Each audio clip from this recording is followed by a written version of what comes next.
drivers, start your engine! Entering its 7th season, the Lapped Traffic Podcast has brought you over 300 shows, driver and media interviews, awesome stories and entertainment, and one of the coolest fantasy leagues around. Get ready for another exciting season. Sit back, relax, and try not to get lapped. Now, here's your host, the Professor, Brendan Crown! Oh, what is up, Lap Traffic Nation? Welcome to episode 324 of the Lap Traffic Podcast. Yes, I am your host, the Professor Brandon Crowd. Hope everyone had a great weekend. Hope everyone's doing well. Great to be back behind the mic. A lot going on over here in terms of why there hasn't been a show in a couple weeks, all that good stuff. If you've listened to the show over the last 7 years, you may have heard me say my real job, the one that pays the bills, is in the mortgage industry. And I've been in the business, over 20 years, doing a variety of different roles. And for the last 10 to 15 years have been primarily focused in underwriting, which involves, the review of your credit documents to determine your eligibility for the loan. And for the last 3 years, I've been the director of underwriting for a company. And as some of you probably know, the last year and a half has been rough. It's involved pay cuts, unpaid furlough, all while working longer hours in some cases, reduced staff. The stress and the mental anxiety has been pretty strong. And fortunately or unfortunately, depending on my mood, I was officially let go on Friday. So there is some relief in that I don't have that stress, but obviously the new stress of trying to find something in a very challenging market. So I will definitely be looking outside the mortgage industry, which can be an even bigger challenge sometimes, trying to break into something new. Who knows? Maybe I'm just going to go try and be a viral TikTok sensation and try to blow that up and just get paid for views on, stupid shit. I don't know. But that's crossed my mind. I've thought of starting a catering company and or food truck, but obviously need some resources to be able to do that, even though I think I'd be fantastic at it. Anyways, that said, that's why sometimes there's been some longer breaks without a show than what I would have liked. Just didn't have the time to piece a show together. The energy, not to mention the little guy soaks up some time and energy as well. Cannot believe he is 20 months. But nevertheless, here we are. I'm excited to have a little distraction tonight. Got the Lions going live, NFL Monday Night Football. So you guys know I have season tickets for the Lions. And I sold my tickets because I'm like, man, it's a Monday game. It's going to be a late night. I probably wouldn't get home till 1 o'clock in the morning. I didn't want to burn a day off for something like that. So I sold my tickets. Yet, lo and behold, I could have gone down, tailgated, and had a damn good time and not worried about what time I got home because I don't have to wake up in the morning. But nonetheless, we're gonna kick back after we get done recording and post the show and watch the Lions hopefully destroy the Raiders after we got destroyed last week by Baltimore. So we'll see what happens there. Tonight, obviously, got some NASCAR talk. Going to mix in a little football, of course, with some old friends of the show. So a little hodgepodge of a show kind of just pieced itself together. Sherwin from formerly PETM, blowing the doors off, who I haven't been able to talk to on the show in a minute. Going to chat with him for a while. And, of course, what perfect time but to wrap things up from a forecast perspective that we didn't have too many of this year. But we'll bring on Brian Neudorff, Aaron Studwell, get our final race forecast of the year. And I'm sure that's where we'll talk some Big Ten football, some Michigan sign stealing. And then, as per usual, close this thing out with some Lap Traffic Fantasy. We are down to our Final Four. Did yours truly make it to the Final Four for the first time, or did I get bounced per usual?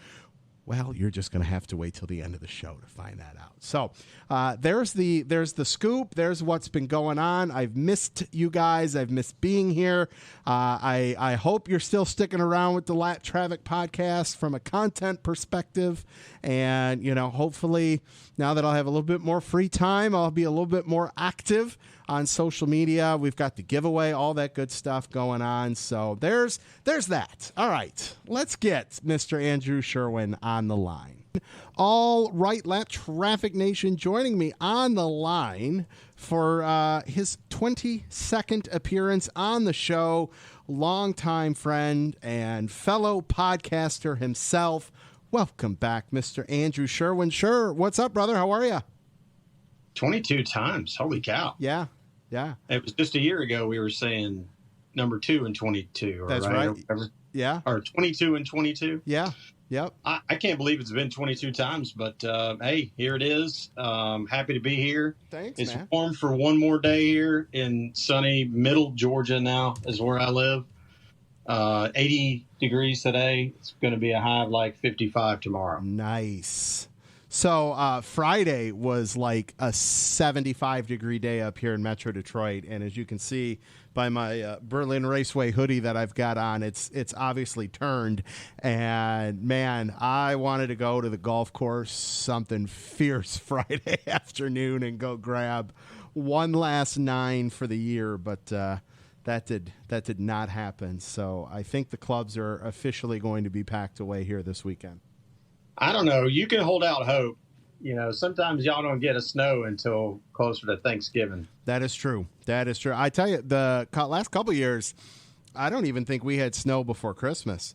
But then we'll get it deep into March. But, such the way the cookie crumbles. What's been new, man? I know it's been a minute since you've been, 1, on this show, and 2, on blowing the doors off. You and Brett going to try to get that thing fired back up next year? I have no idea. No? Honestly, I haven't spoken to Brett very much. He had a lot on his plate when we kind of put the NASCAR stuff aside. He hasn't quit doing his hunting stuff, which is cool. But I think it got to be too many non-priority activities with, he's got a little boy, of course, and he's got a wife, and he's got a brother, too, that's in the picture, one way or another. And I think it just got to be where it was just too many things for him. Yeah. I can, I know you can relate. I can relate between the stress of life, work, kids, that can take away from the, extracurricular free time activities such as NASCAR podcast. And hence, I started the year, episode 301 or 300.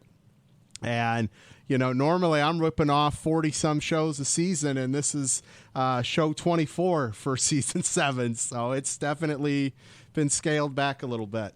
Yeah, well, I can't say that I'm not jealous of the fact that you did make it to 300. That felt like a real precipice of a number to get to. The fact that the old PETM left off at 295 is going to be like this little hangnail. Right? Hey, just, what? Throat for a while. Here's the thing. You never know, right? The rock and roll bands, they get the band back together. You never know. I feel like we could see 5 more episodes out of PETM at some point, maybe. You never know. My hasn't the world changed just in a couple of years? I think about that all the time, and I think about how willing some of the folks are in the industry were to come on and do a nobody show like ours was, and those people all have their own podcasts now. Yeah. If you think about like the Brett Griffins of the world, probably not too much time for us. Jeff Gluck probably still would. We went to so many tweet ups, he'd probably feel absolutely like there was some sort of obligation to do it. Only because that's his personality, Sure. But everyone's got one now. That's the everybody's got one, and even I've seen my numbers decline, and I don't think it's necessarily because of lack of product or quality or anything like that. Just, there's just so many. There's only so much time in the day to listen to some. And eventually, at some point, the information will get repetitive. It's just a matter of delivery, Yeah, and it's like, okay, why are you listening? Do you want to hear a unique perspective? Do you want to hear the same news repeated over and over and over? Do you just have a reason to listen to a particular group of people talk? Or is there something else? Do you add something to the show? I think, that's kind of the way we thought about it then, was we're going to bring something a little unique. Mm-hmm. But I don't know how much of that's out there. I really don't listen to fan podcasts other than yours. I don't know what people are doing. I know that there was probably a handful of them, a couple handfuls. Yep. That I run across every now and again back in, 2, 3, 4 years ago. And some of those faded and some of them didn't. And they became something else or whatever it is. But, I mean, when the Dale Juniors of the world are doing a podcast 3 days a week and, yep, Door Bumper Clear and now that Denny's online, I mean, I say what you will about him as a racer. I certainly don't have a lot of nice things to say. But, I do enjoy listening to his podcast. I think he's full of himself a lot, but that's okay. Yeah, that's fine. I mean, that's what podcasting is, right? Yeah, you're saying my personality is worth listening to. That's right. It's an ego boost. There's a certain amount of narcissism that's associated with it. Absolutely. You got it. Well, listen, before we get into NASCAR talk, we're both big football fans, so we can take a few minutes there. My Detroit Lions, had some fun with the Atlanta Falcons a couple weeks ago. Atlanta's, I feel like they're making the turn a little bit. They drafted pretty well this year. I know they drafted, I think it was right before the Lions, and they took the one defensive guy that I thought the Lions were going to go after. So I know they're trying to become the old Atlanta. We'll see. I don't know, and it's hard to say now looking back what the old Atlanta really was. It was a bad defense that was had an overwhelming offense.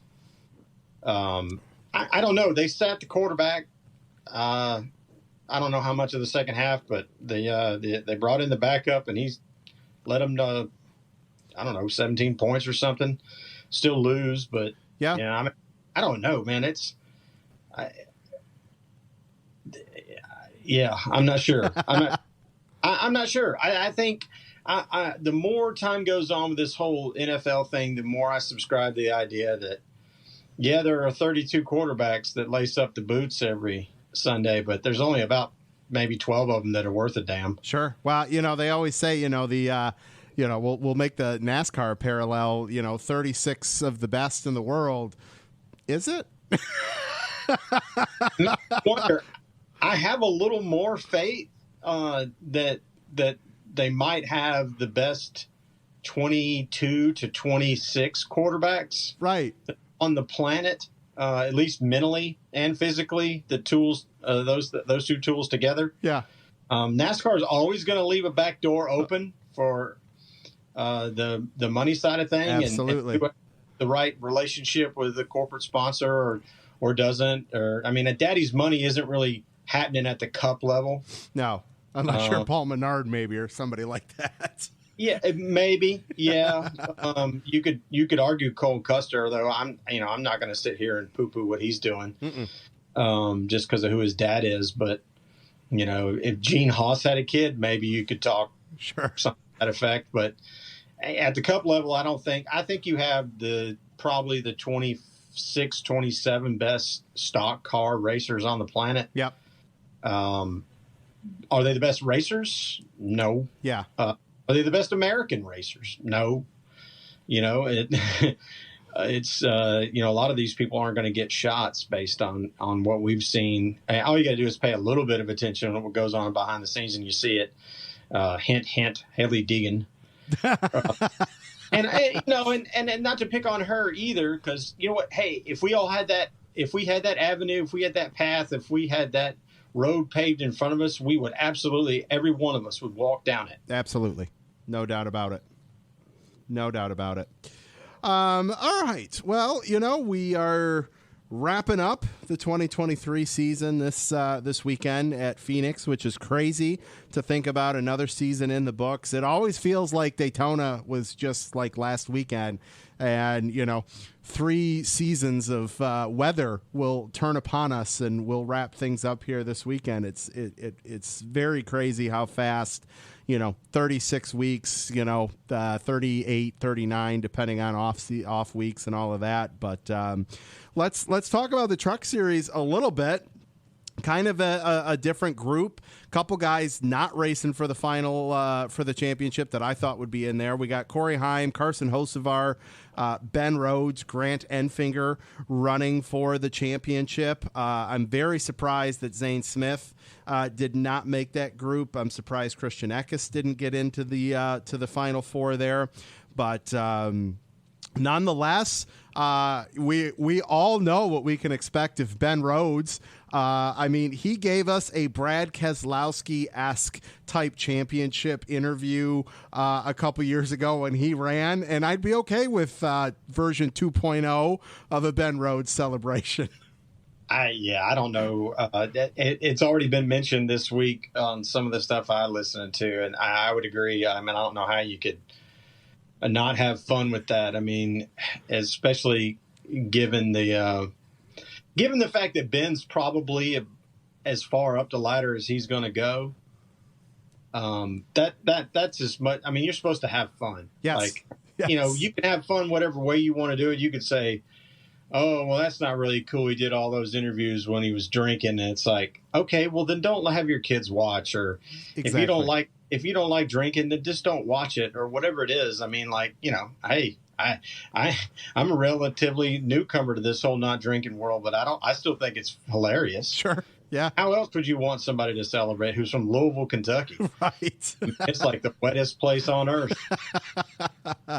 Now, from if I had to quote unquote pick a homer driver out of that group, it would be all 4 of those guys have been on the show at some point, but Grant Enfinger has I would say become quote unquote a friend of the show. Been on quite a few times, have had a couple text message exchanges with him. I love Grant. I think he's a great dude. I'd love to see him go out, pull this thing off, on top of the fact, we're losing that team, GMS, that he's racing for. A longtime Truck Series team is calling it quits after the end of the year. This is a team that we saw try to expand into other series not that long ago, and, here they are, going to be closing the doors. Yeah, no kidding. That's where Chase Elliott raced a truck. That's where he raced an Xfinity car a couple times, when he wasn't racing junior stuff. So, yeah, that's a bummer to see a team like that seemingly had a lot of strength to go away. Makes you wonder. When you start to understand the financial side of anything, you want to go, okay, where do these pieces, what's the missing piece? Is it the passion? Yep. Is hey, we're broke. This didn't do what we thought it was going to do. Or yep. I got a feeling like for a lot of these guys, it's not the being broke part.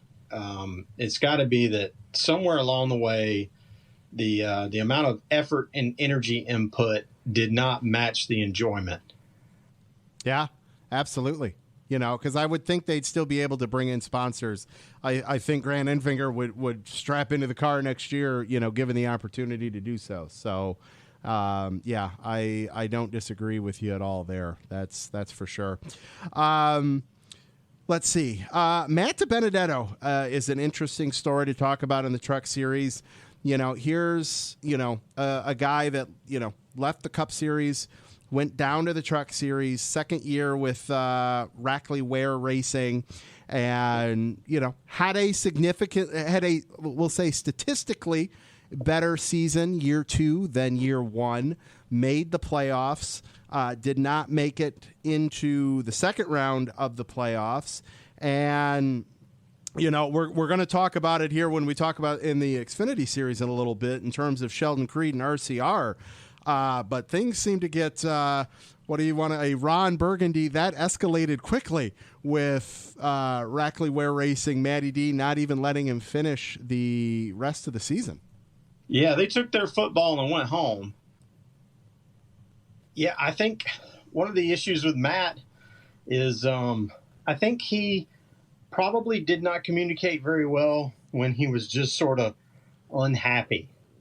And it would boil over for him. Yeah. And I imagine it's at least some of the communications that I read or heard or whatever, it was just his way of, I don't know, getting excited, getting pumped up, telling the team that they weren't doing the things that he needed. Probably just finally kicked the whole teapot over. Yeah. Yeah. I mean, that's it's definitely interesting. Curious to see where Matty D gets around. I've always liked him. I've always been a big fan of his. I know there's been a lot of people that have left the Matty D bandwagon train, but, I always liked his personality. He was always willing to come on the show and, opened up. I never had to worry about the type of questions that I asked him or anything like that. Was always pretty transparent. So I grew a fondness of Matty D. So I'm very curious and excited to see, what the next chapter for him will be. Sherwin, we were both talking before we hit record in terms of, man, we didn't watch nearly as much truck racing as we normally do. A couple of years back, you and I'd be sitting out there. I'd be up here in Michigan. You'd be down there in Georgia, and we'd be live tweeting Friday night till, midnight, whatever the case may be, on a Friday night truck race. And didn't take in as many truck races as I normally would like to, but from what you did see or what you've seen points wise, standings wise, anything stick out to you on somebody, boom or bust, either way? It's hard to ignore the lack of success by the 13 and how that translates into the next level. Although, you know what? You listen to the people that have driven all these different types of platforms, and they say that, while we're going to watch Hocevar go directly from trucks essentially to Cup, that there's something about the Xfinity car that may suit some drivers' skill sets better. So I don't know. I mean, you look at the Xfinity series, you see a significant jump in professionalism. Sure. For what you're seeing in the truck series. And I wonder how much of that is just ebb and flow over time, and how much of it is, is the trucks really, has it dwindled itself down to just being a handful of veterans out there, babysitting somebody else's kids? Wow. Yeah. I mean, we've seen that, but hell, I mean, wasn't it a couple weeks ago we saw a big brawl in the Xfinity series though too? I mean, it's I guess it just depends what type of the year, what type of year it is, in terms of where people are at and the playoffs obviously I think have created, obviously by design, this type of drama, hence again, what we're going to get to here in a little bit, in terms of teammates going after each other, cause hey, it's an individual first sport, and it's teammate second. I don't think anybody would argue that take there. I don't think anybody would either. And at the end of the day, if you can honestly sit in your chair, your couch, your garage, wherever you're watching a race, and you, if your driver's not in it, but his teammate is or her teammate is, and you can sit there and say, I would rather XYZ's teammate win. I hope my driver does their best to be a good teammate in this race. If you can sit there and say that, then I will listen to the criticism that you have about any of these moments that take place between supposed teammates. Because at the end of the day, if you're not in the Cup Series, and even if you are, it's a one-man show or a one-woman show, and a win matters more than anything. Like, it doesn't, I mean, you may already have a predictable path. You may have a path that maybe 1 win, 2 wins is enough. You might be sitting dangling on a precipice that we don't even know about. There's a couple of sponsors that are either waiting in the wings to put their foot in, or there's a couple of sponsors looking to haul for somebody else. And one little win could get them just enough exposure to push their marketing department over the edge and say, yep, let's go ahead and write that check. Absolutely. For next year. And so if you think for a minute that this is a team sport, yeah, it's a team sport between the crew chief, the car chief, and the guys over the wall. And ultimately all of them have to answer to whoever owns the car. But it's not a team sport. No. Monday to Thursday, whenever the haulers pull in to whenever they pull out. That's the start and end spot of a team sport with NASCAR. Well, I feel like. I mean, look at how much energy and momentum and positivity and resulting negativity is generated by the Ryder Cup. Okay. Mm-hmm. Now, I've long said for a while now that golf is the most similar thing to NASCAR if you take the actual activity out of the equation, the way the sponsorship works, and the individual nature of the game, and things like that. There's still pieces of the puzzle that come with, right? Yep. A golfer, for instance, doesn't necessarily get to pick who makes his clubs. That's a big deal for Tiger. Tiger had a big slump when he went to Nike sticks. Everybody knows that now. Looks back, he left Titleist because Nike wanted to get into making sticks. Well, guess what? Nike doesn't make sticks anymore. Right. Yeah. And so that you could consider that to be the car, right? If you don't have good sticks, you're probably not going to run. You're probably not going to play well. Just like if you don't have a good car, you're not going to run well. But, there's a lot of energy behind the Ryder Cup because it's the first time we get to see all the superstars play on some kind of a team. Yeah. Right. We don't really. There's no way to make that happen in a race. He or she who crosses the finish line first is the winner. That's it. Yep. No, that's a great analogy. Great way to put it there. Let's talk about the Xfinity Series here for a minute. We got Sam Mayer, Justin Allgaier, John Hunter Nemechek, Cole Custer racing for the championship on Saturday. And I mean, Justin Allgaier is just does what Justin Allgaier does. He's going to get you 2-3 wins a season, and depending on how the playoffs shape up, he's good possibility he's going to be there in the Final Four. Here he is again. Allgaier and Cole Custer are two kind of unique beasts, if you will, in this equation, which is going to make it fun to watch. In that both of these guys, were in the Xfinity Series. Both moved up to the Cup Series, both back to the Xfinity Series. Allgaier obviously been back in the Xfinity Series a lot longer than Cole Custer has. Both of these guys have contended for championships in this series before. You got John Hunter Nemechek, who just had a dominating year, and then I feel like there's Sam Mayer to the side. So for me, Cole Custer started out this season very lackluster. I've said it before on the show, which, you got to think, man, I just got demoted basically. And then the season started off just brutal for him. And, he's persevered and back here going to compete for an Xfinity championship. So it's been an interesting Xfinity Series season as far as where we're at right now to go and crown this thing. Yeah, I think, here's some sort of adjacent conversation to what we were just talking about in trucks, is that maybe Elliott Sadler would be a place where you could go stick a flagpole in the timeline of NASCAR when the veteran place to go run for a while if you're not done racing isn't the Truck Series anymore. It's the Xfinity Series. That feels absolutely like Allgaier, and it feels somewhat unique to Allgaier. And to your point, though, Allgaier is Mr. Consistency when it comes to, I'm going to get you 2 or 3, and I'm going to be there always. Yep. I'm always going to be there. Yep. Matter of fact, the reasons why he's not there are typically due to his own teammates. Yeah. Yeah. Or of his own doing with one of his teammates.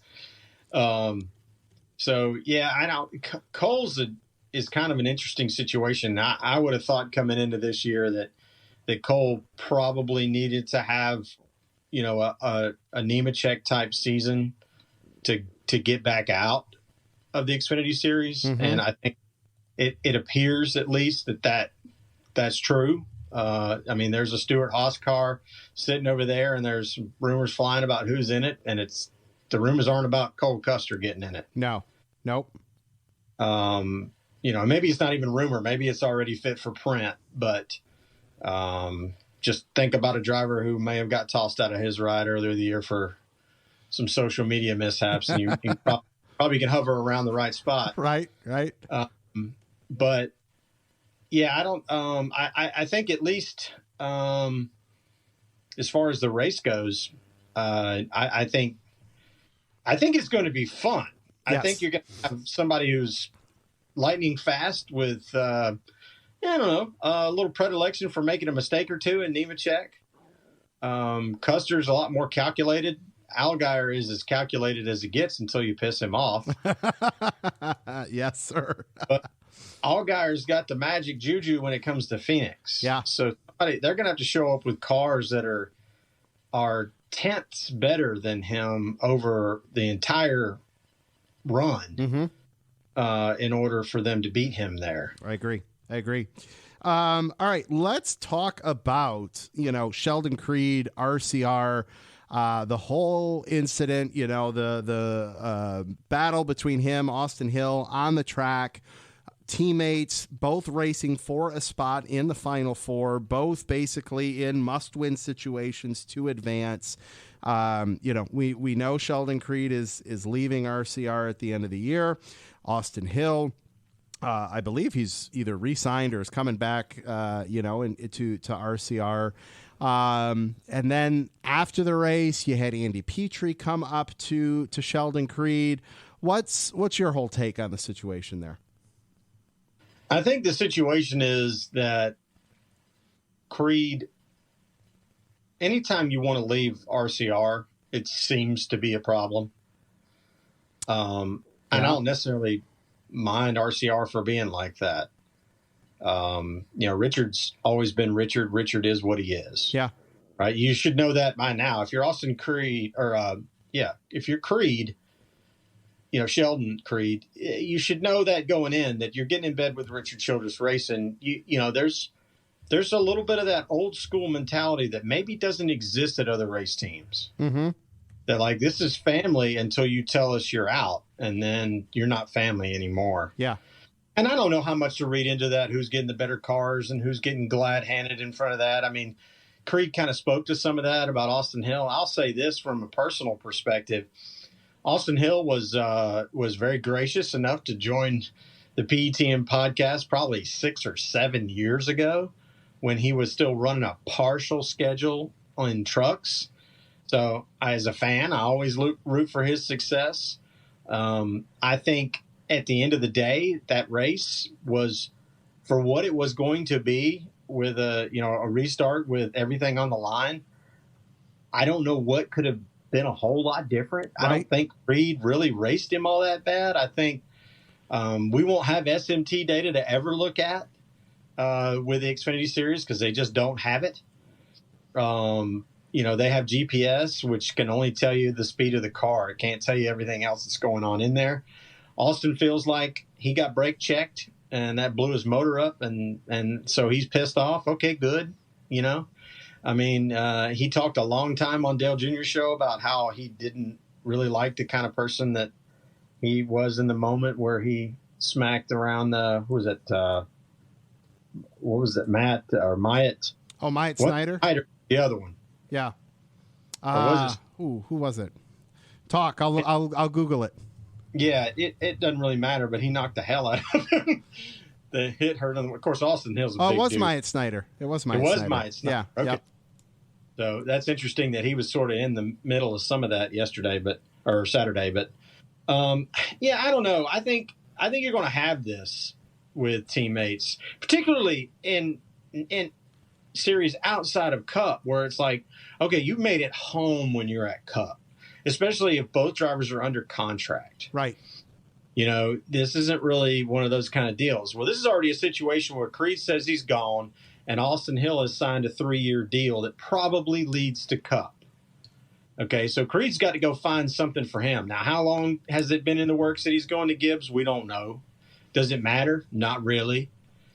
But you could understand that if RCR was going to, let's say you only had one like super chassis or one supercar in your stable, right. Who's getting the car? Of it's course. going to be Austin. Yep. It's business. At the end of the day, business. And the same thing with Creed.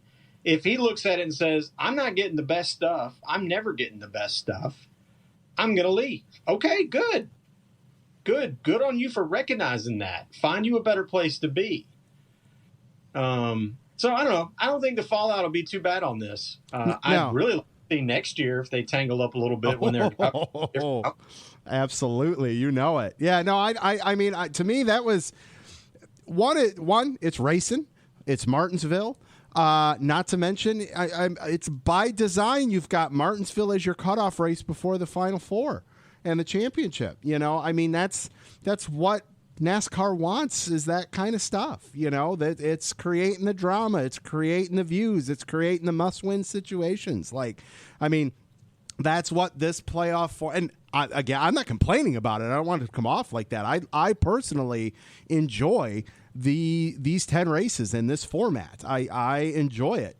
So from that regard, I mean, that's what they've created. It's what they've manifested. So, but again, it's racing when it boils down to it. I agree with you 100%. I think the fact that NASCAR, circled Martinsville as a cutoff race, I think it speaks volumes about their commitment to this style of playoff. Mm-hmm. Saying, okay, well, you know what? There are some things that we can manufacture and there's things that are completely out of our control. However, if we put a super speedway race or if we put a Martinsville as a cutoff race, guaranteed some shit's going down. Mm-hmm. Mm-hmm. Mm-hmm. Guaranteed. Yep. No doubt about it. No doubt about it. All right. Cup Series. Blaney, Bell, Larson, Byron. Maybe a unique Champ 4 setup here. We have the possibility of a first-time champ. There's no Denny Hamlin. I know Andrew Cansian's very excited about that. There's no Chase Elliott. I know you're bummed about that. There's, we don't have Logano defending. No Martin Truex Jr. No Kyle Busch. I mean, there's a lot of absent names from our Final Four.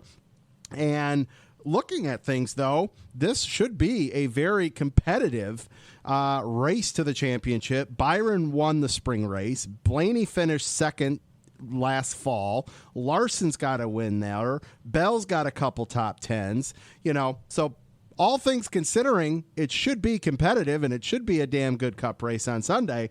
Larson obviously is a respected name. Bell, it's just not the big names that I guess we're maybe accustomed to seeing there racing for it at the end. Yeah, I think maybe this is, far be it for me to put superlatives on anything. I think this may be probably the championship year where people take a look around and go, yeah, one thing this format does do is it allows some younger people to get in the mix and go on little mini hot streaks. Hashtag Chris Buescher. And get their way, all the way to the race that matters the most. And you know what? If you think about playoffs, and I wanted to kind of couple these two together, because if you think about this, as we look back over time and we romanticize sports that way, right? It's hard to analyze it in the moment. It's easy to romanticize looking back. Would it matter to say things like Dan Marino's the best quarterback to never win a Super Bowl if it weren't for the NFL playoffs? If we didn't have the playoffs, could John Elway have ended his career with back-to-back Super Bowls? And if he hadn't done that, would he be the best quarterback that never won a Super Bowl? You know what I mean? Yep. We'll look back on this, and there'll be somebody. In this case, all signs are pointing to Hamlin, best racer to never win a title. Well, he kind of already has that. He's got 20 more wins than Mark Martin. There's probably, this format is going to lend itself to this. Sure. By the way, this is the youngest average age Final Four that we've had yet. Now, we've only been doing this, some semblance of this since 2004, but in the current format, since 2017? 14. Okay, so 10 years. Yep. Where this is the 11th, this is the 10th year we've done it. Okay, Yep. So it's not been around. It's not brand new yesterday, but we hadn't made it to middle school yet. Sure. Yep. Yeah, I love it. It goes to the bathroom and eat and feeds itself and does its homework by itself. Yeah. For the most. Yep. For the most. I love it. That's a great analogy. All right. Well, let's wrap with this. Let's make some champ picks here. Truck Series, man. Who do you got?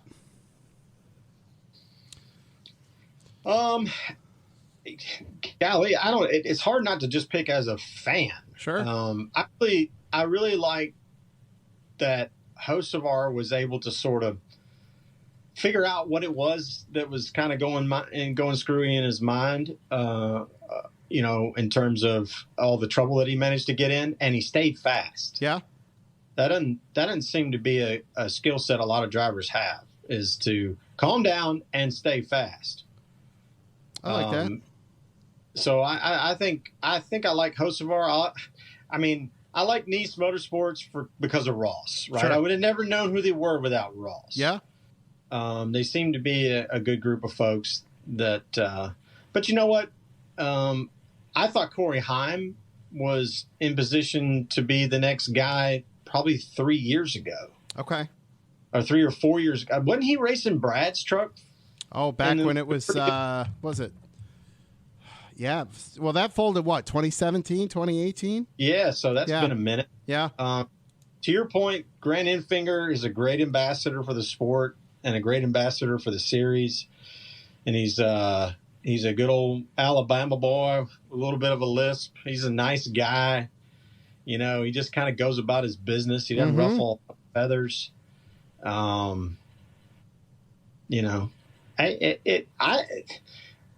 For once, I'm excited to just watch it and see what happens. I hope what happens is that 2 of these 4 guys are not bound by the restrictions of a green-white checker finish, but are still beating and banging for the win. Sure. I love that. All right. I am going to go with Grant Enfinger. That's my pick there. Just homering out. Love to see him get it done. All right. Xfinity Series. We've got Mayer, Allgaier, Custer, John Hunter. Who are you thinking there? Until somebody shows up and proves they can beat Allgaier, I think it's his to lose. Okay, fair enough.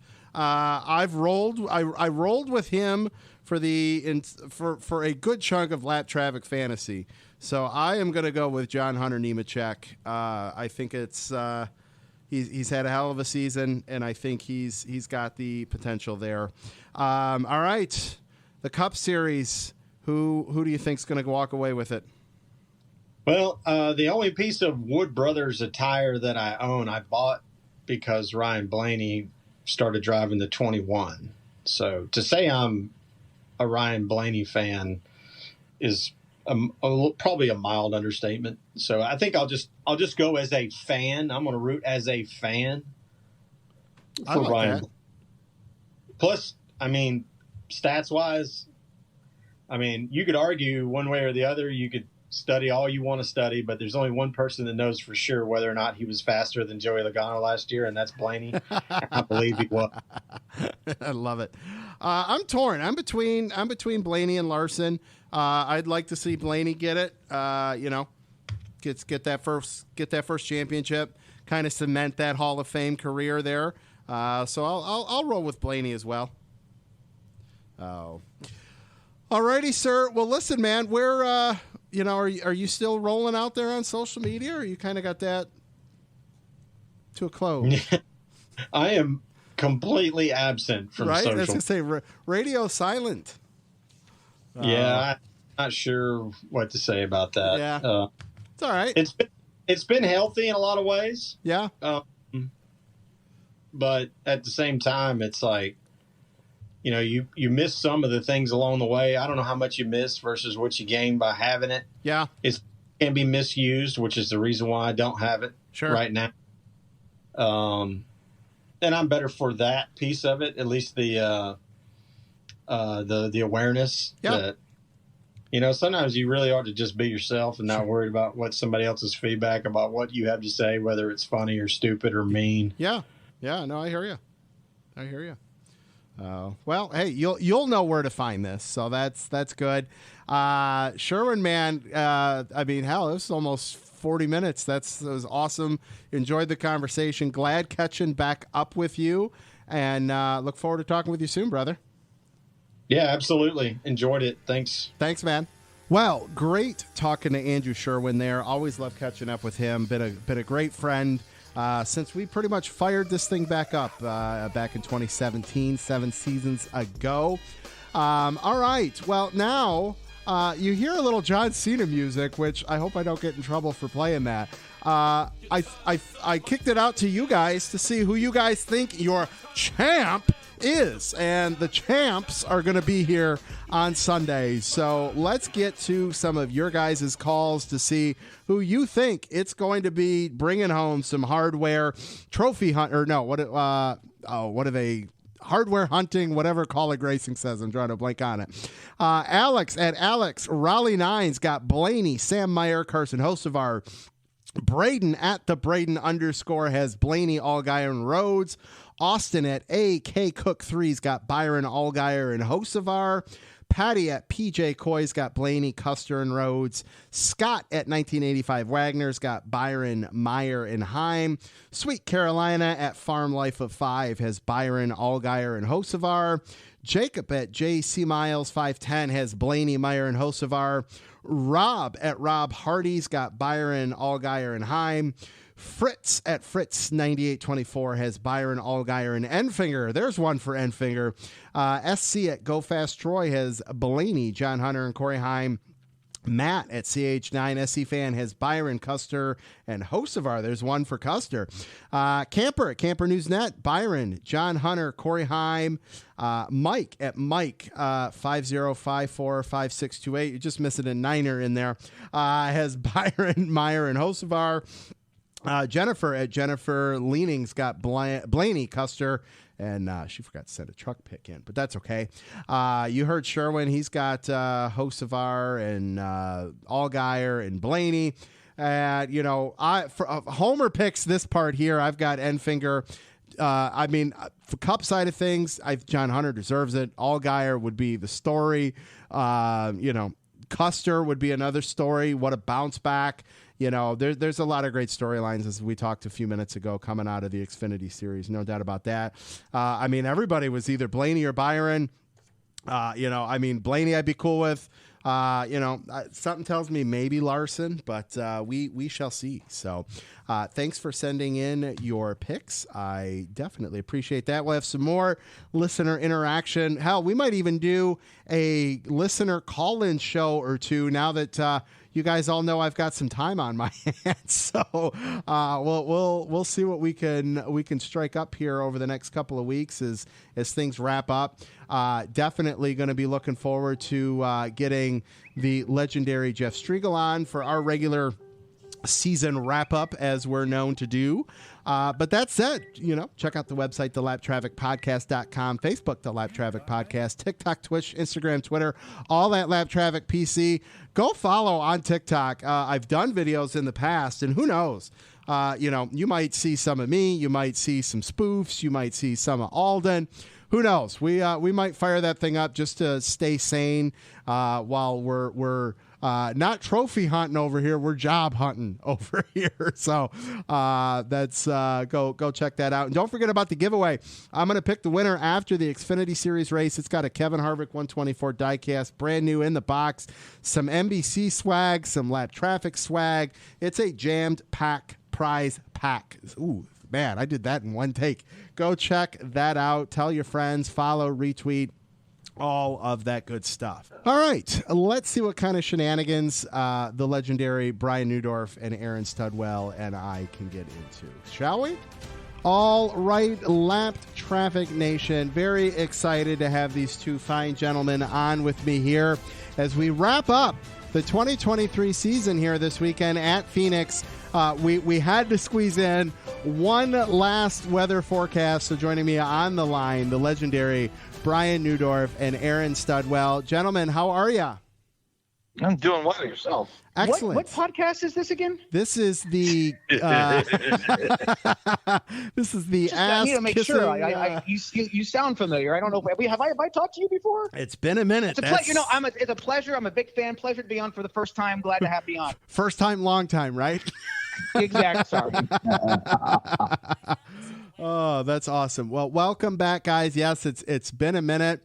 Glad to have you guys on to wrap things up and put a neat little bow on things. But before we get into it, from a racing and weather perspective, I prefaced it at the start of the show in that there was definitely going to be some football talk, and we'll kick things off with some football, some Big Ten football. Michigan, Aaron's alma mater.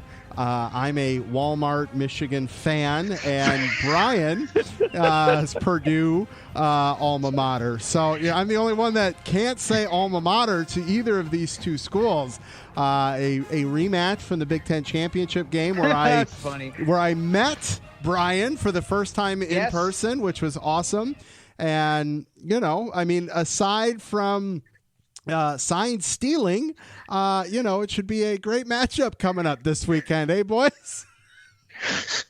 Well, I mean, my expectations is very low. So, hey, I mean, we don't have to cheat to be 2-6 right now. So you might want to increase the scouting budget a little bit. I think, at this point, what does it matter? I mean, listen, I'm going to just put it this way. Like, Harbaugh's not likable to begin with, but he doesn't really help himself out at all anyway, No, so, he,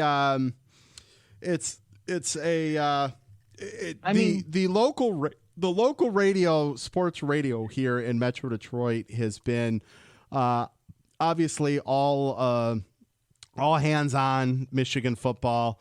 Our top, you'd call it sports talk program is 2-6 on 97.1 with Valeni. And Valeni's a Michigan State alum guy. He's a Michigan State guy. I love listening to him because when he gives credit, you know it's legit.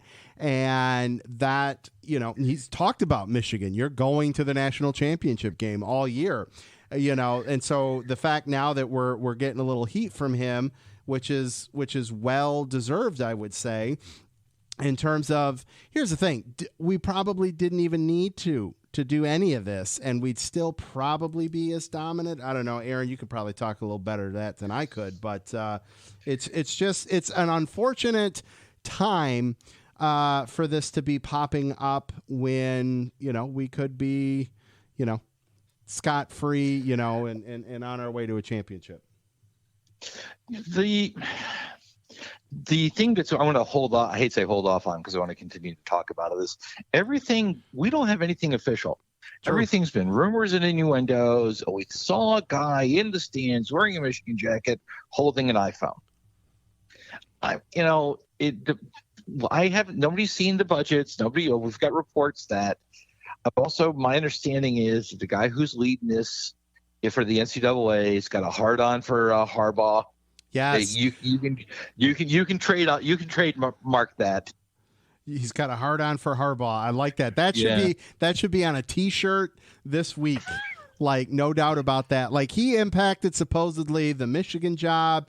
I mean, this guy's he's got his hand in the cookie jar across college football, the NFL, baseball.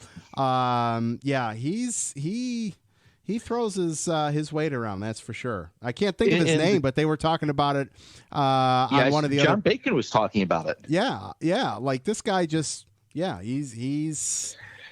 And here's the two things I want to go to. The fact that other college coaches are generally defending him, Yeah. it means it's not uncommon.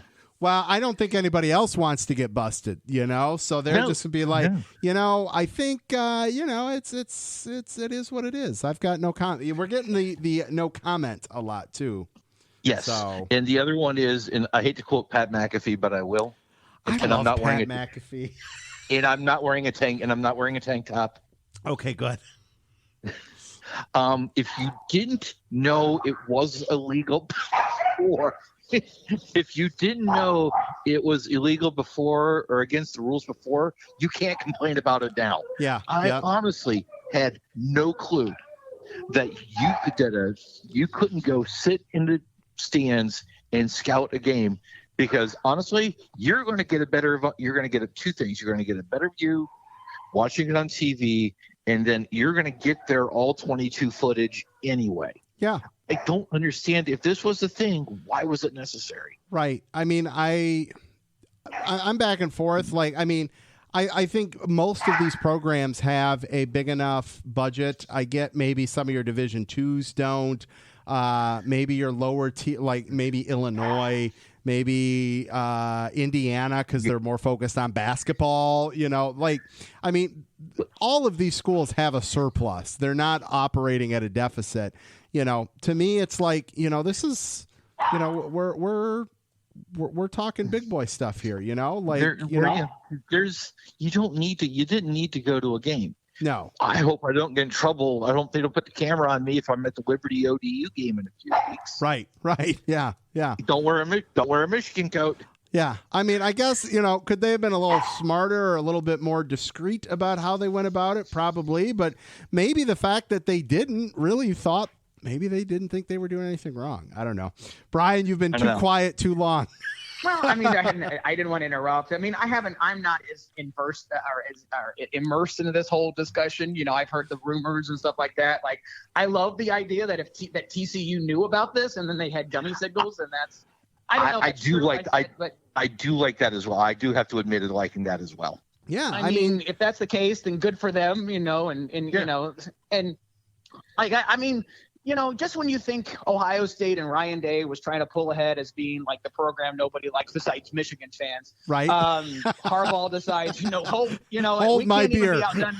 We have to be like really hated. We can't let Ryan Day take that one. And I think now the consensus is, especially the start of the season, outside of Brian Franzen, the offensive. My family has absolutely enjoyed the whole. The offensive coordinator for Iowa is likely going to lose his job, which is Frenzen's son. The coach is there because he needed to average 25 points a game. Oh, wow. And he couldn't. Yeah. Iowa couldn't average 25 points. No. And he was given the credit of special teams and defense scoring, not just the offense. So, but, go ahead, finish your thought. I've got an Iowa trivia fact to throw in here. And then as far as Purdue goes, obviously much different than what we were talking about last year at this time. Then again, we did back into the West. That's all right. It's the West. That's so okay. I did have to say we did have this. And after Ohio State beat Penn State, and I will say this much, and maybe Michigan is the better team. I know I'm saying this in a bunch of Michigan fans here in the Big Ten, or maybe even going to a national championship. But your resume right now until you start to get into the meat of your schedule, not us, after us. Well, that's the thing that I'm honestly excited about the expansion in that it's going to eliminate that. You are going to have to prove that you're a big dog a lot earlier in the season than what we do now. Like you said, Brian, we got two games, and they're games 10 and 12. It's Penn State and Ohio State, and we don't know who Michigan or Ohio State is, for that matter, until November. So, and that's going to. And then I did say the one interesting thing, because at one point my son, who's really into analytics, thought Penn State was the better team in the Big Ten versus Michigan and Ohio State, based on some of the things. But then Ohio State easily handled Penn State, and even Indiana the next weekend, stayed with them for a while. Me. Yeah, well, Indiana also played Indiana played, Ohio State fairly well. They have a decent defense when they're, okay. But then generally speaking, Michigan hasn't played anybody. But the scenario that, okay, Ohio State beat Penn State. What if Penn State beats Michigan and then Michigan beats Ohio State? You have a 3-way tie with no tiebreaker. The tiebreaker turns out to be, and I feel bad for you all if this were the scenario. It's based on your overall record against the West. Your West opponents. That's how the tiebreaker is. So you better hope you are playing better teams in the West than some other teams. So, that's crazy. But you can only play who's on your schedule. I mean, that's right. That's exactly it. At least it's not the coin toss, because then that's what happens. Right. Yeah. Wow. So, no, I mean, I don't know. Honestly, don't know what to think about the whole Michigan thing. Obviously, there was those penalty to start off with were self-imposed. Harbaugh didn't coach, which didn't really matter. No. Yeah. No. The whole thing that was the whole, and I've talked about this one before, but I'll bring it up real quick. It was because two guys he had already recruited, who had already committed, were in town for a campus visit, not planned. Went and saw the coach, and then went to lunch with them. And he may have paid for their cheeseburgers. They had already committed, but it was just during a dead period. Yeah. And that's how big of a hurt on NCAA. No, I find that, and listen, I do find that kind of stuff stupid. It happened out in Idaho. Some kicker or some exchange, like a guy who was a kicker for Boise State was from Europe. There's a dead period, needed a place to live, and had to. I didn't hear about this. This was like probably 6 years ago. I'll have to look it up and stuff like that. But it was like a 2-week period between, when you could come back on campus for football and then after summer classes or whatever. And needed a place to stay, and some booster or some alumni said, hey, you can stay, whatever, blah, blah, blah, before he could get into his apartment or dorm or whatever. And, the kid was going to be deemed uneligible or something like that, just because somebody was trying to help out some kid from another country who just couldn't get back home for 2 weeks. I just eye roll. Yeah. My eye roll at the NCAA at this time. NCAA definitely, and then like the NIL where Zach Edey had to get now that different things, he had to get a work visa so he could actually make more than what was capped for an NIL student or somebody making money. So now he can make the full amount as an American student being from Canada. Yep. Yeah, we've run into that problem ourselves. So yeah. So I mean, good luck. It's going to be interesting. When you finally get a test, I mean, the way Penn State's playing, you should handle them fairly well. Ohio State's coming on better than they have been, but you'll see. And then I will say I found it hilarious after Brom came to Louisville, and I'm in this area that, after, yes, it was a bad loss to Pitt, Louisville losing to Pitt, which I took slight glee in. I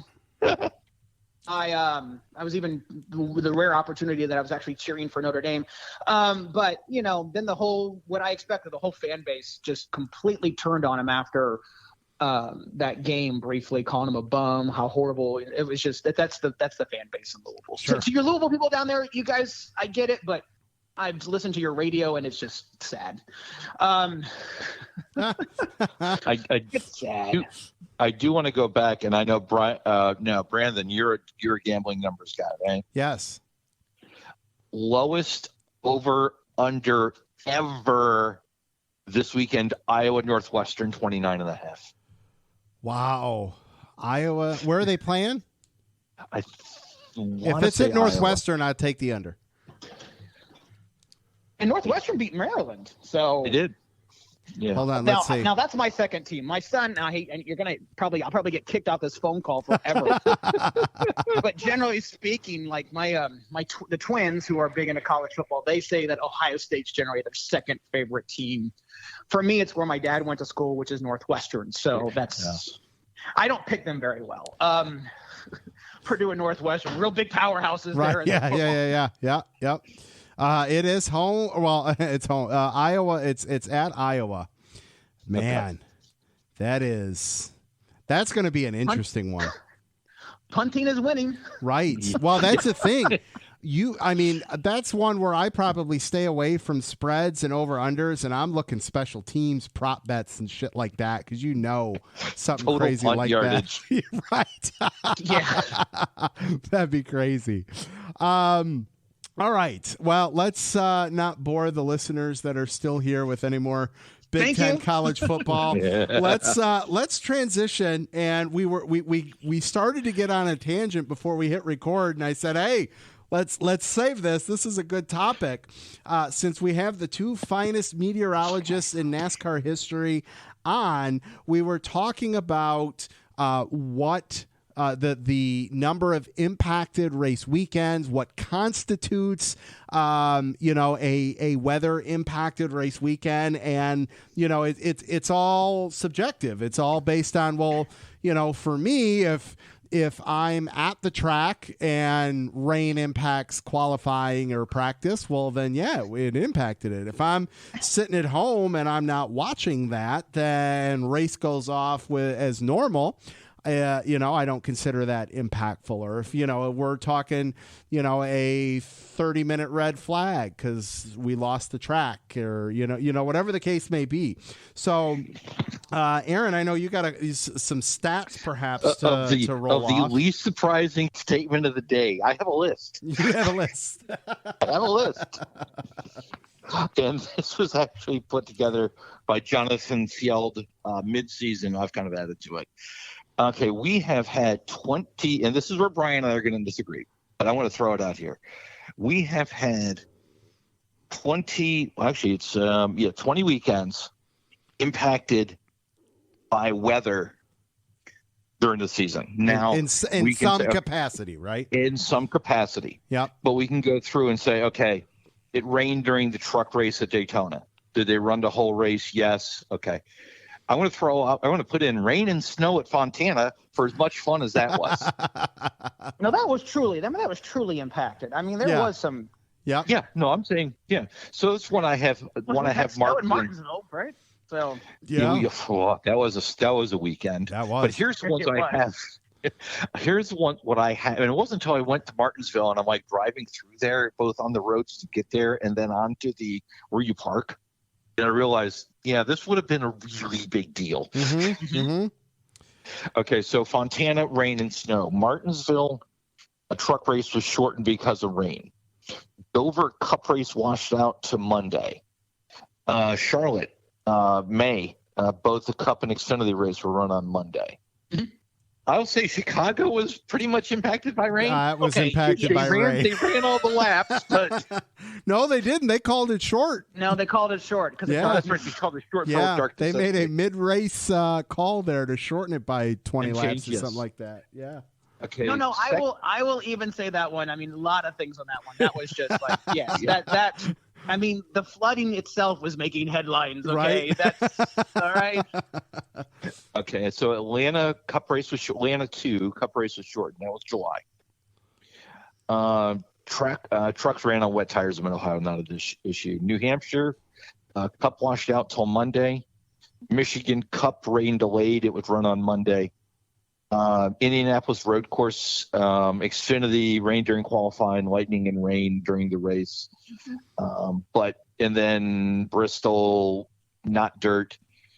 Race started early because of rain threat. But around that, we had 4 weeks of good weather between Indy and Bristol, and 7 weeks, and forecasted 8 weeks of nice weather between Bristol and the end of the season. So I think from a NASCAR fan perspective, we have short memories, I would say in general. And, like we had talked about before we started here, the playoffs have gone off without a hitch, which is a crucial factor, I think, in determining, overall, like if Jeff Gluck does his was this a good race poll, if he were to do a end of season, did rain impact the racing too much this season, so to speak, yes or no, and just made it very brief like that. If you look back the last 10 weeks of the season, and you don't remember anything, you're probably going to say no. Overall, I think we lucked out pretty well. I think from a broad scope, you're looking at it mainly from did the Cup race have to get changed from a date perspective? And in that regard, we didn't have too many.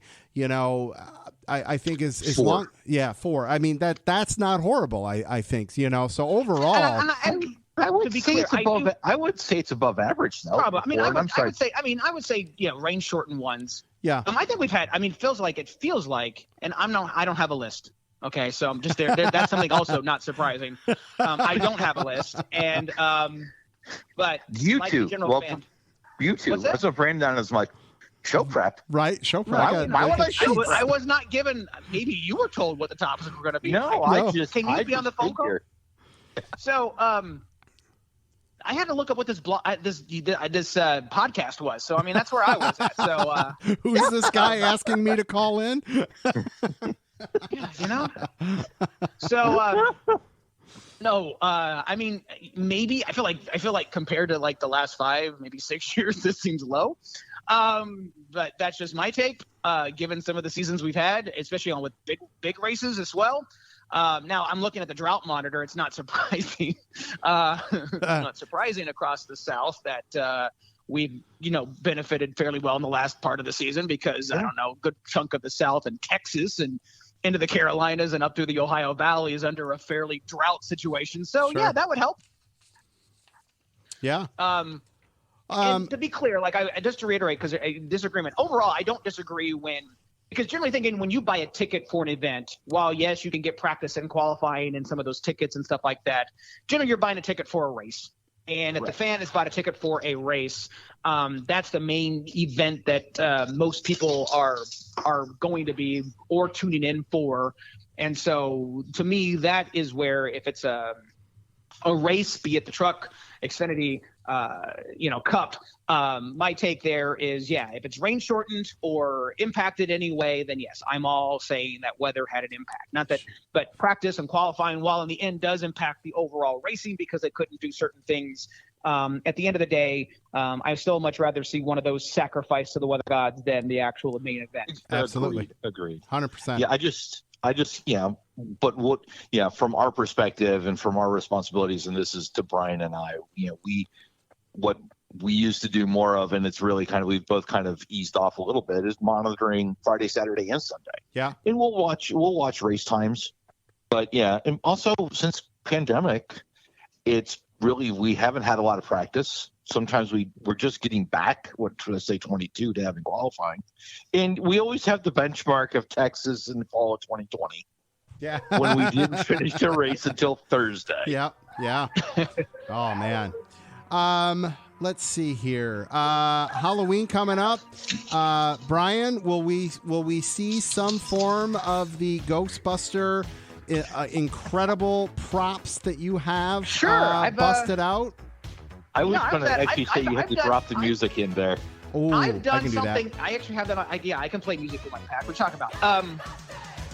I've got at least two Bluetooth speakers attached to my pack. What are you talking about? Oh, love man. that. No, I meant in the show. Yeah. No. Yeah. Oh, Ghostbusters is playing right now. You can't tell, but it is. I'm honestly preparing to dress up for work tomorrow.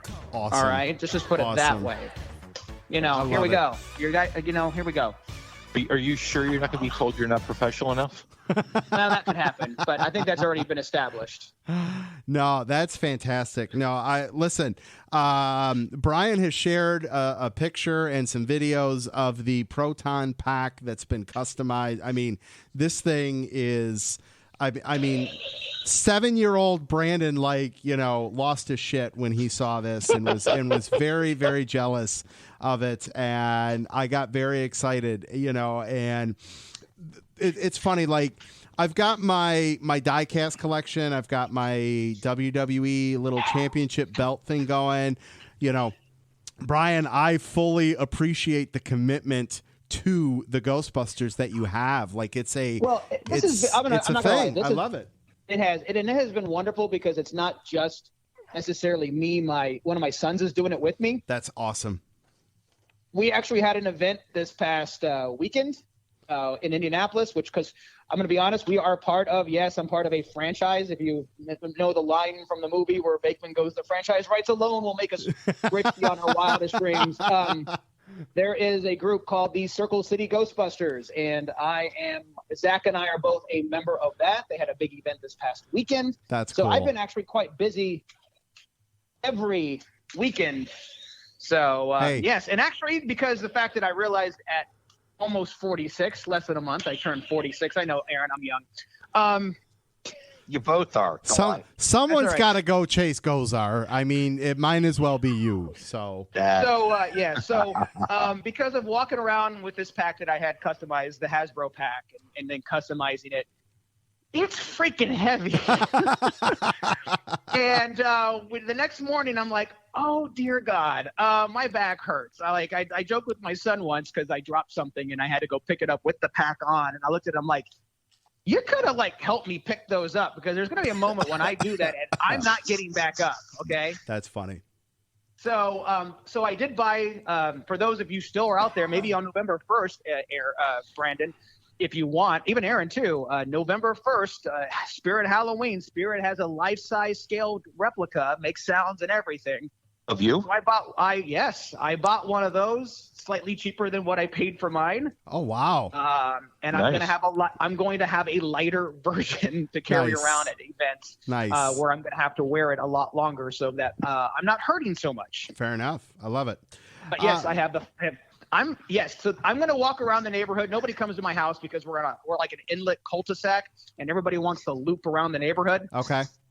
So I'm just going to walk around and just, show off the goods. Fair enough. Good deal. I love it. You got to rephrase that? Or Yeah, you good with no, what that no, said? we're leaving I'm it talking about the as proton is. package. As Sicko. is. Ah, okay. Oh, and it's not just me. He was giggling too. I was. All right. Well, listen. Let's circle Michigan back to let's circle back to NASCAR, and let's do some forecasting. I'm sure it'll be pretty easy here, but we've got 3 races to call it. Let's see here. Who wants to do the truck race on Friday? I'll let Mr. Aaron go. He's probably more versed, but I bet. I mean, if he gives Friday, he can just Control C and Control V the way rest of the weekend. Pretty much. Do you want me to just go? Yeah, sure. Go ahead. Go ahead, do Friday. Sunny. I'll take Sunny. Oh, sunny. 85 over 64, and that means clear skies for the truck race at night. Beautiful. Beautiful. Mm-hmm. Brian, how's Saturday looking? Maybe a couple degrees warmer, still sunny. 50 lows in the 50s, but yeah, different things going on in the evenings and stuff like that. But then again, 3 hours, 70s probably. It's warm, but not hot. It's Phoenix. It's good. Excellent. Yeah, I've been out there for worse Phoenix races. Sunny 87 for Sunday. Beautiful. NASCAR takes some heat about some of their selections of putting like Atlanta in March and Daytona in July when it was there. And even it's, so, they got it right with moving it out to Phoenix, I would say. So, just having a race in Florida, you put yourself at risk Right? no matter what it is. No kidding. Yeah. No kidding. I don't think there's ever been no matter what date they put it on, Aaron and I will probably in the next week or so be asked what Daytona is at least 10 times right after the championship race. Chance of showers and thunderstorms. Right. Yeah. Yep. You cannot go wrong. No. You can't go. Well, guys, listen, thank you so much for calling in for this. This was fun.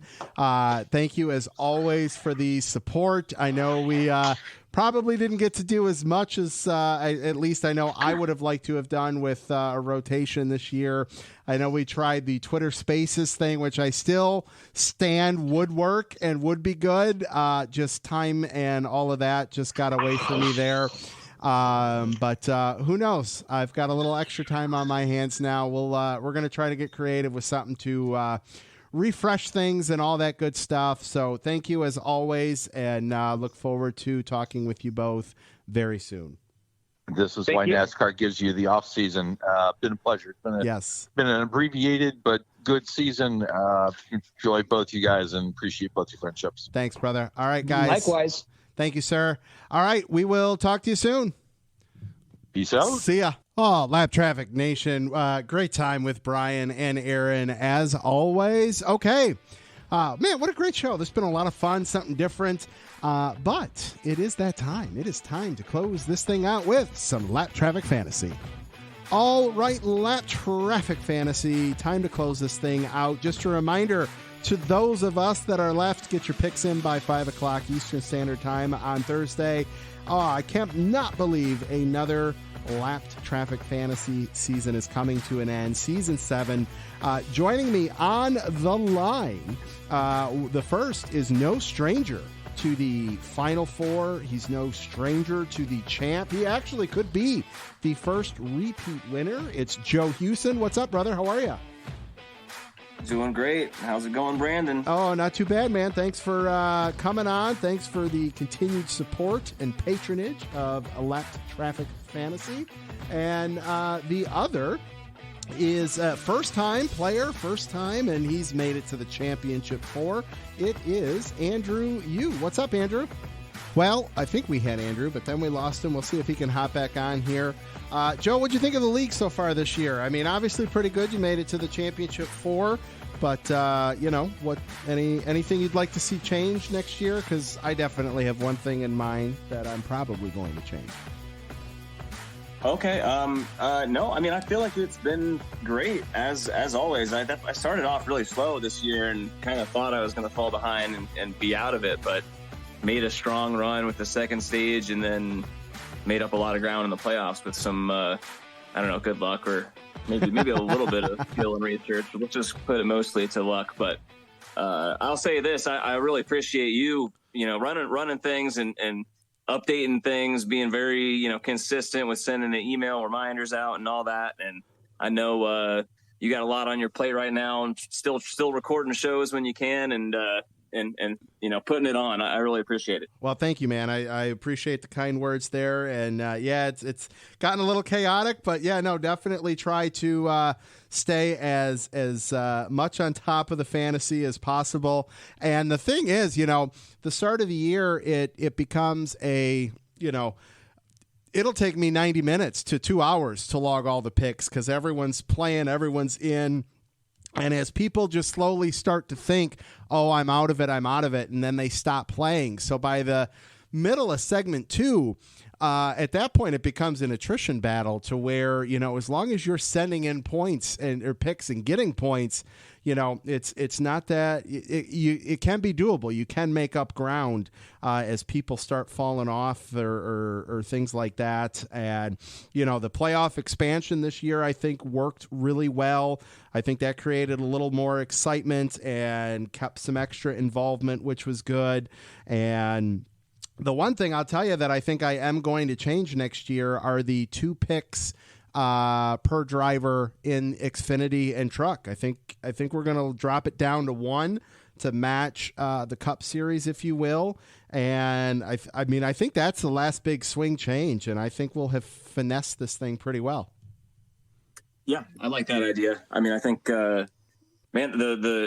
having the Truck and Xfinity as a part of this league, I think, is one of the things that really makes it different than a lot, other formats out there, and makes it interesting watching those races too. Give you somebody to pull for when you don't necessarily have a driver you're gung ho about. I mean, maybe many of your listeners do, but I myself don't. So having that is really neat, and I guess if we can do 1 pick per driver and include it. I feel like this year we ended up all picking John Hunter just about every week. So we might have to make some special exceptions for some additional new faces to both those series. But we'll see where everybody ends up. I'm with you. That was, every year there's kind of been like the, one year it was the Larson rule, and this year it was definitely the John Hunter Nemechek. That's for sure. Andrew, are you back? Can you hear us? Andrew, going once, twice. Oh, I got to admit him. That would help. All right, we'll give the mic a second to join there. But no, I'm with you. I'm excited. I started looking at trophies for everybody this for the winners, and I've got a couple cool ideas there. So we'll see how that all shapes up. Andrew, can you hear us? Yes, sorry about that. Now I can hear you. No problem, man. Welcome. We were just talking how Joe is has been a longtime player, and he actually won the league back in 2020. He's trying to be the first repeat champ in lap traffic history. And you, man, this is your first year, and you kicked ass basically the entire season, and have appropriately found yourself in the Final Four. I've had some ups and downs, was almost out of the playoffs, but here we are. And in case anybody's wondering, of course he'd make it to the championship of his own league. Joe can attest that I have sucked many a years in my own fantasy league and have been sending picks to everybody, so everybody knows that I've been making my picks ahead of time, just like everybody else. So here we are. I'm excited. Even if I don't win, I'm getting myself my own trophies. So there's that.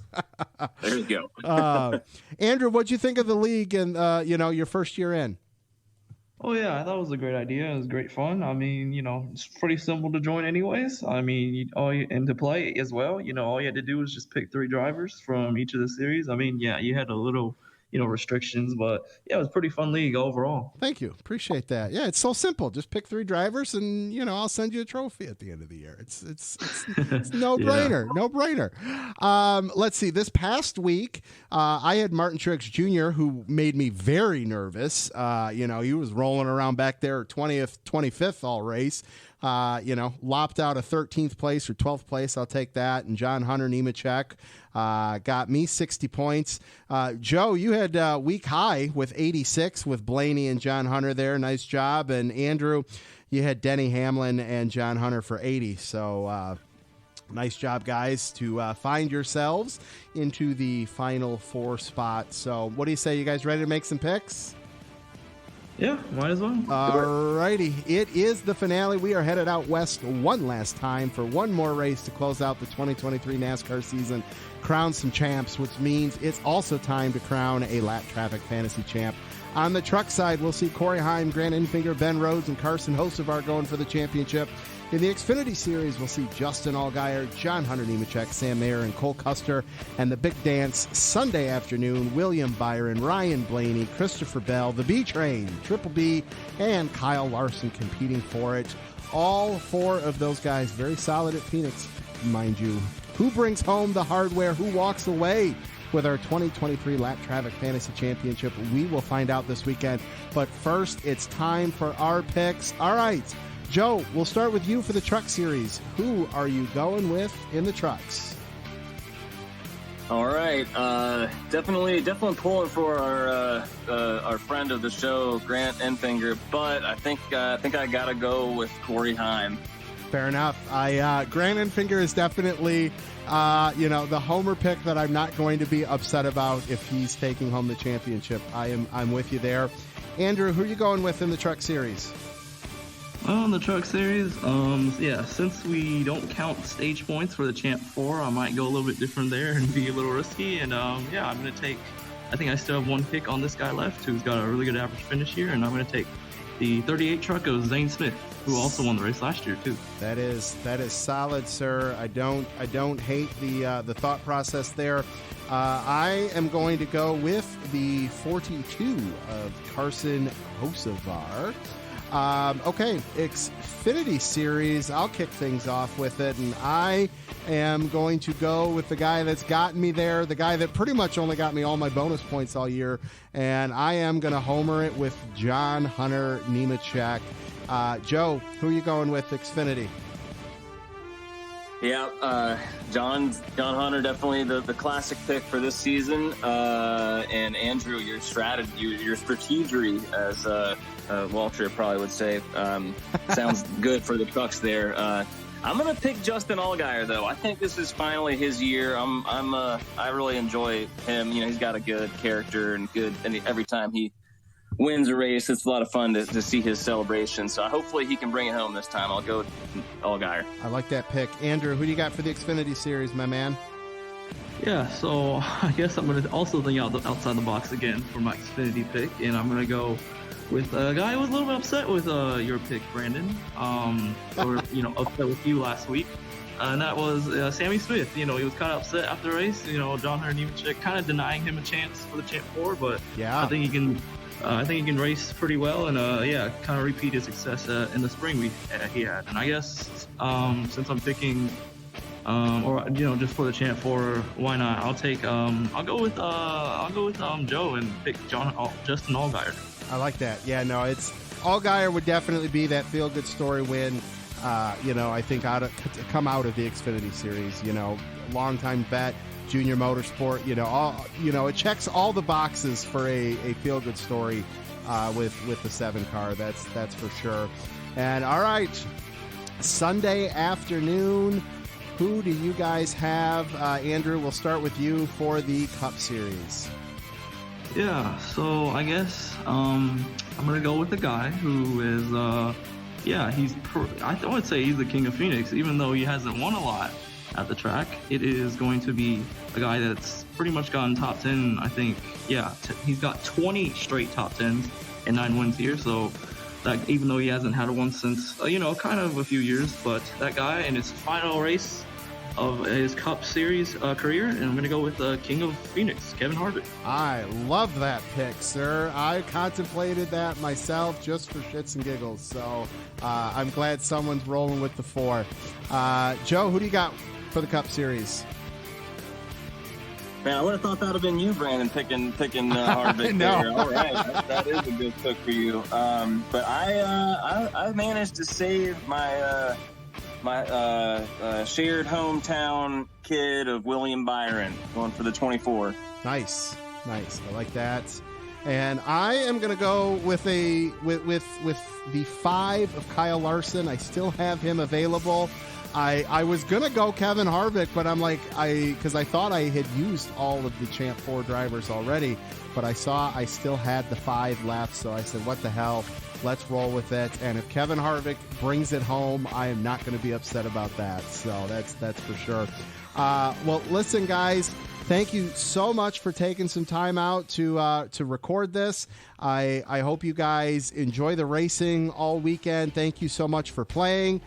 Be on the lookout for some emails post next week to get some addresses for prizes and all of that good stuff that I will get sent out here. So best of luck. Enjoy the racing. Thanks so much, guys. We will we'll talk to you soon. Thanks, Brandon. You win. All right, Lap Traffic Nation, that is going to do it for episode 324 of the Lap Traffic Podcast. A 90-minute show. Didn't do too many of those this year. This one was a lot of fun. Make sure you check out the website, thelaptrafficpodcast.com. Facebook, TikTok, Twitch, Instagram, Twitter, all at Lap Traffic PC. Huge thank you to Andrew Sherwin, Brian Neudorff, Aaron Studwell, Joe Hewson, and Andrew Yu for calling into the show this week. I will definitely be back next week, hopefully with the legendary Jeff Striegel. Don't get caught chasing the lucky dog. Tune in each and every week to the Lap Traffic Podcast. See ya!